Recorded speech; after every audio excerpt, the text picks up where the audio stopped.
जब ये सुना कि इस यज्ञ में राधा भी आई है और आज हम राधा की परीक्षा लेकर के मानेंगे कि जिसको हमारे पति हर समय राधा राधा राधा राधा कहते रहते, आखिर वो राधा है कैसे?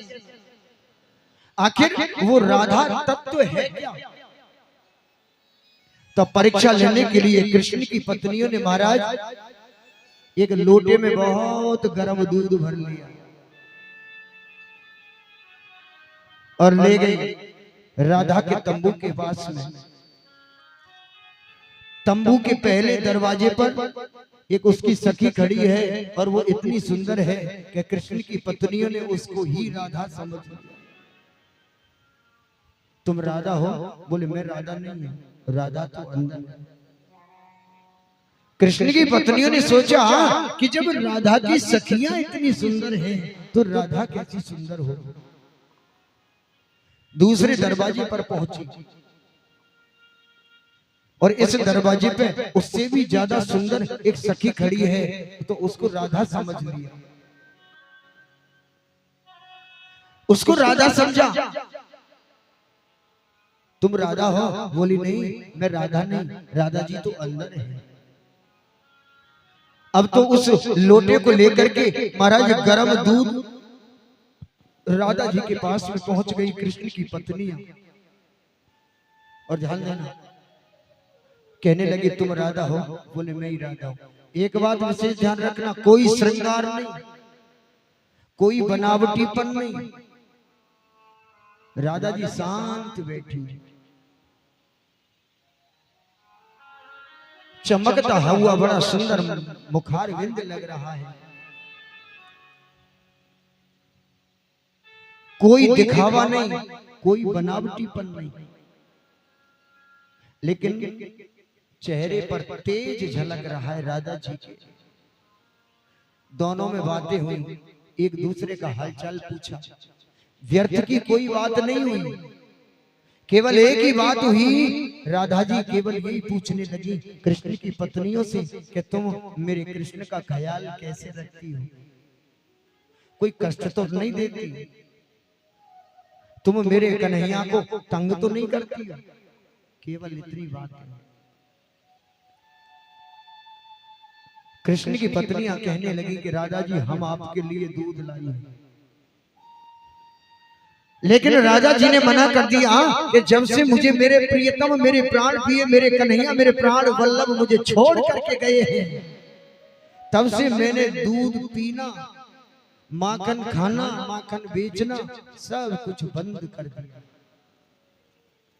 लेकिन कृष्ण की पत्नियां कहने लगी कि राजा जी इस दूध को तुम्हारे ही कृष्ण ने तुम्हारे लिए भेजा है।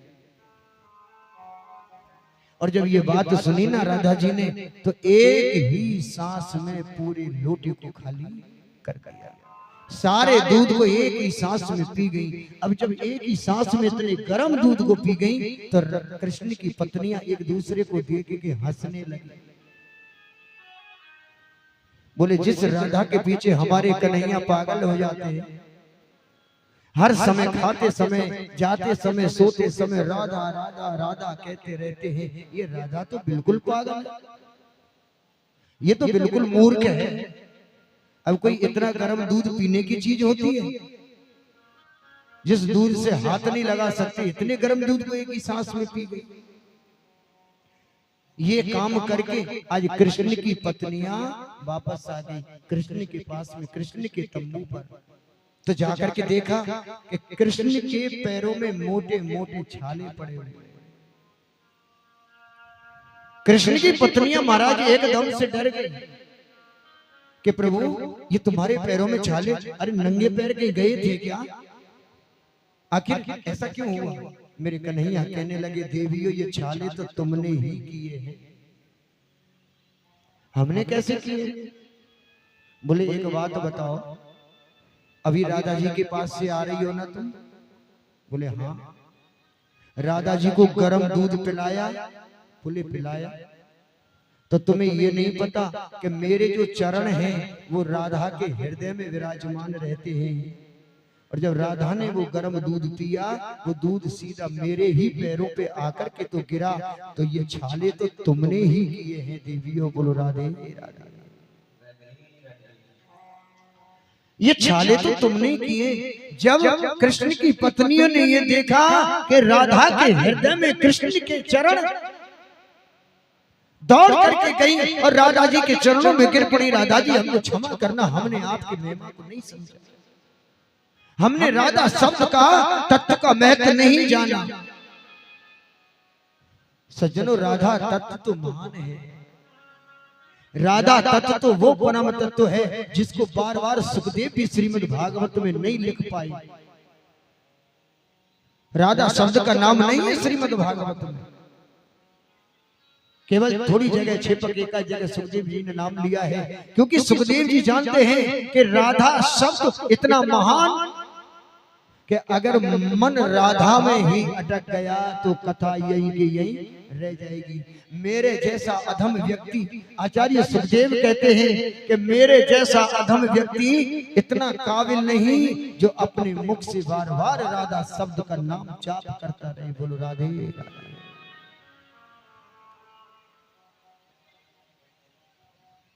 श्री राधे मेरी लाडली। देखिए, परमात्मा कब मिलते हैं?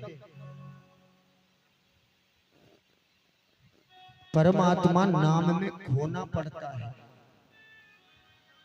परमात्मा शब्द में खोना पड़ता है। राधा शब्द के तत्व को अगर जानना है तो राधा शब्द में खोना पड़ेगा।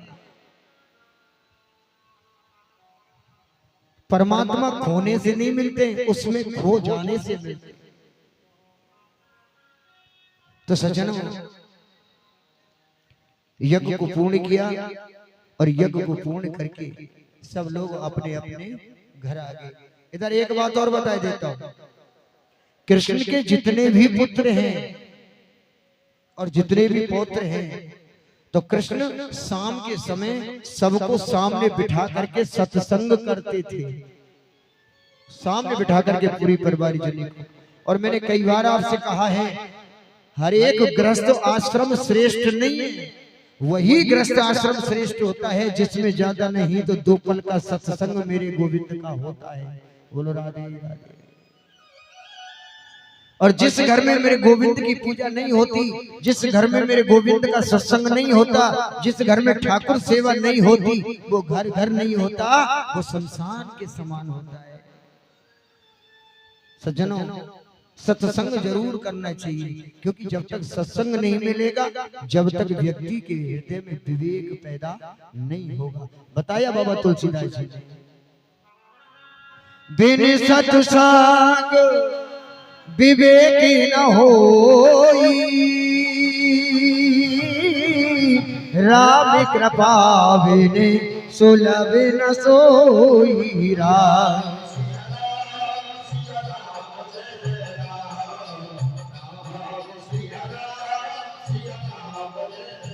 हो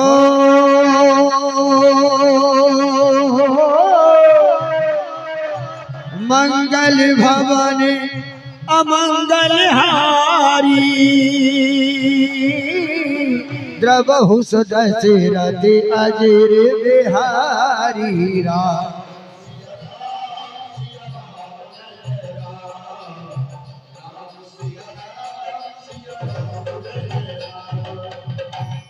संतों की महिमा को गाते थे भगवान कृष्ण। अच्छा, एक बार क्या किया कृष्ण के पुत्रों ने? कुछ संत थे, जाबवंती का पुत्र था सांब, बड़ा सुंदर था। तो कृष्ण के पुत्रों ने संतों को परचाने के लिए, संतों की परीक्षा लेने के लिए क्या किया? जाबवंती का पुत्र सांब, उसको सुंदर श्रृंगार करा दिया, उसको स्त्री बना दिया और उसके पेट पे मोटा कपड़ा बांध दिया और संतों के पास में पहुंच गए और कहने लगे, अरे बाबा, ये नई गर्भवती बहू है, तुम तो त्रिकालदर्शी हो, ये बता दो कि इसके बेटा होगो या बेटी हो। सांच बताए दे तपुधारी और रही गर्भ से नारी।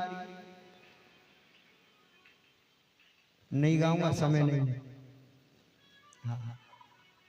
बोलिए वृंदावन में हरि लाल की। बाबा ये बताओ कि या कि बेटा होगा के बेटी होगी, लेकिन संत तो संत होते हैं। कहने लगे अरे कृष्ण के दुष्ट पुत्रों,